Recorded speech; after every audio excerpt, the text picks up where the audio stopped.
verset 14 à nouveau. Donc Israël, le père de Joseph, Jacob, Israël lui dit, va, je te prie, et vois si tes frères sont en bon état, excusez-moi, plutôt en bonne santé. Et si le troupeau est en bon état, c'est plutôt le troupeau, pas les frères. Les frères étaient en bonne santé. Si les frères sont en bonne santé, le troupeau en bon état. Et tu m'en rapporteras des nouvelles. Donc, Israël, Jacob, envoya Joseph dans la vallée d'Hébron. Et Joseph se rendit à Sichem. Verset 15, un homme le rencontra. Comme il errait dans les champs, il le questionna. Donc, l'homme questionne Joseph et lui dit, que cherches-tu? Verset 16, Joseph répond à cet homme et dit, je cherche mes frères, dis-moi, je te prie, où ils font perdre leur troupeau. Verset 17, et l'homme dit, ils sont partis d'ici, car je les ai entendus dire, allons à Dothan. Joseph alla après ses frères, et il les trouva à Dothan. Mes frères et sœurs, nous avons ici un détail sur la bonté, la diligence et le grand dévouement de Joseph. Il aurait pu s'arrêter en Sichem. Rappelez-vous que ses frères le détestaient. Mais il n'a pas détesté ses frères en retour. Mais Joseph est déterminé à exécuter fidèlement la mission que son père lui a confiée, à savoir retrouver ses frères. Voilà pourquoi je compare Joseph à Jésus-Christ. Ses frères le haïssent, mais il les aime. Il va vers eux pour voir s'ils se portent bien. Certainement, certainement Jacob lui avait donné un peu de pain, un peu d'eau pour aller les soulager. Et le voilà se rend à Sichem. Il ne trouve pas ses frères dans un endroit. Il se rend dans un autre endroit, alors qu'il aurait pu retourner vers son père. Mes frères et sœurs, soyez comme Joseph vis-à-vis de nos frères et sœurs en Christ. Même ceux qui ne sont pas dignes de notre amour. J'aimerais ouvrir une parenthèse par rapport à ce que nous avons partagé dimanche passé dans notre petite église de maison ici à Houston, sur l'amour véritable. Quand les frères et sœurs se rendent des services, mes frères et sœurs, ne rendons pas des services aux frères et sœurs parce que nous attendons quelque chose en retour. Pas du tout. Sinon, les églises vont se transformer en véritables tontines. J'ai aidé les frères tel mois, aussi doivent m'aider ce mois. Ce n'est pas cela. D'ailleurs, il y a une église quelque part en France où un frère s'est plaint parce qu'il avait perdu un membre de sa famille. Et il y a eu des murmures, il s'est plaint, il a dit, mais j'ai perdu le membre de ma famille, personne ne m'a assisté.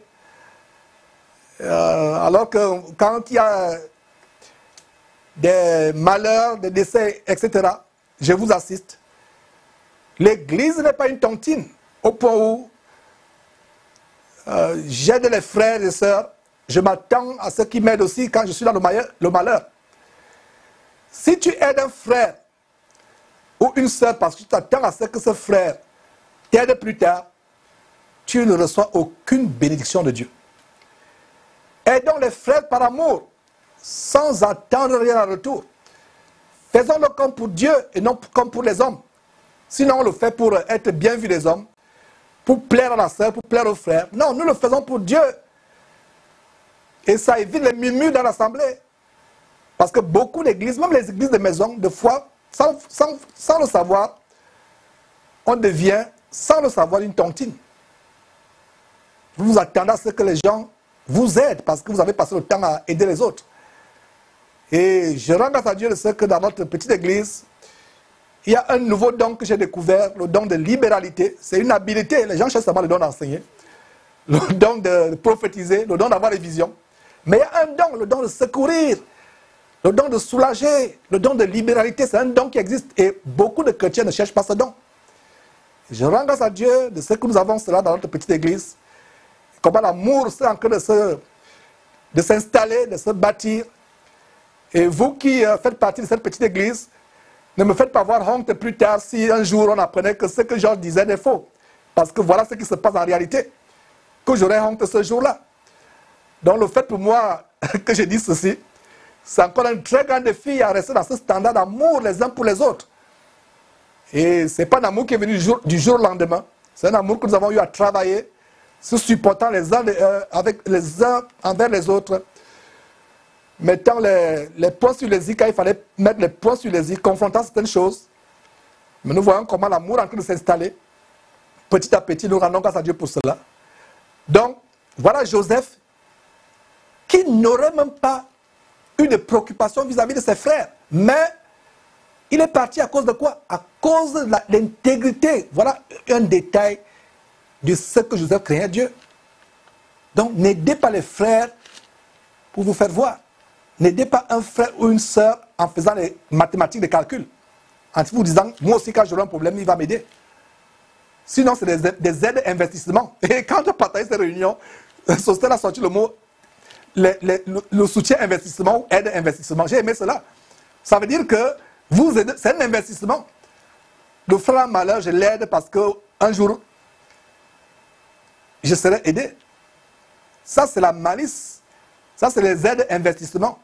Cela se passe dans les tontines ou dans les réunions des communautés de ressortissants de tel pays, Burkina Faso, Camerounais, ressortissants. Voilà, ça se passe dans les choses mondaines. Nous, chrétiens, nous aidons même ceux qui ne sont pas dignes de notre aide. Nous rendons des services, même aux frères et sœurs qui ne sont pas dignes de nos services. Nous n'attendons rien en retour. Puis cela édifier quelques personnes. Mais ces fausses églises dans lesquelles vous êtes et vous avez du mal à en sortir, vous enseignent le contraire de ce que j'enseigne. Ils vous enseignent tout simplement le calcul, l'intérêt, être intéressé. Alors que la vraie nature du chrétien, c'est être désintéressé. J'aide un frère matin, midi, soir, même si ce frère ne m'a jamais aidé une seule fois quand j'ai des problèmes, même s'il n'a jamais été là quand j'ai des problèmes, je vais continuer à l'aider. Voilà le principe, mes frères et sœurs, que nous établissons.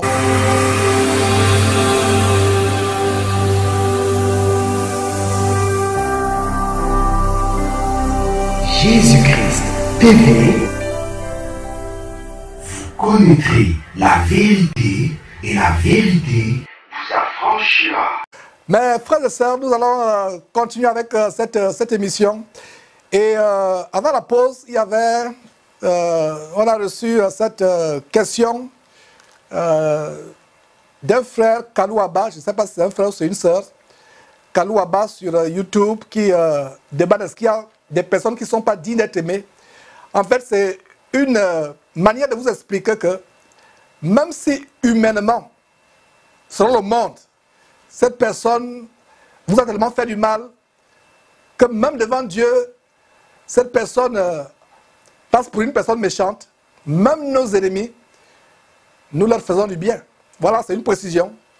Et ça veut dire que si nous faisons du mal, même aux personnes qui ne sont pas dignes de notre... si nous faisons du bien, pardon, si nous faisons du bien, même aux personnes qui ne sont pas dignes de recevoir notre bien, ça veut dire que toute personne, pour nous chrétiens, est digne de recevoir notre bien. Très bonne intervention pour l'éclaircir ce détail. Mais il y a des personnes, la personne vous a fait du mal, la personne est tellement méchante, la personne vous a même tué un membre de la famille, au point où, devant l'homme naturel, l'homme normal, la personne ne serait pas digne d'être aidée par vous. Mais nous, chrétiens, nous usons de bonté. C'est le cœur que Dieu nous donne quand nous sommes transformés véritablement. C'est pour ça que la Bible dit, si ton ennemi a faim, donne-lui à manger. S'il a soif, donne-lui comment? À boire. Retournons en Genèse chapitre 37. On voit comment le grand amour de Joseph l'amène à chercher ses frères, même si ceux-ci ne l'aimaient pas. Il manifeste un grand amour pour ses frères. Il ne se décourage pas. On leur dit, ils étaient dans un tel endroit, ils sont partis. Il ne retourne pas vers son père. Il est diligent, il est dévoué, rempli d'amour, il veut retrouver ses frères. Mais c'est pour aller presque mourir. Oui. C'est terrible. Il a de l'amour pour ses frères, de la bonté. Mais on va voir ce qui va se passer par la suite. Verset 18.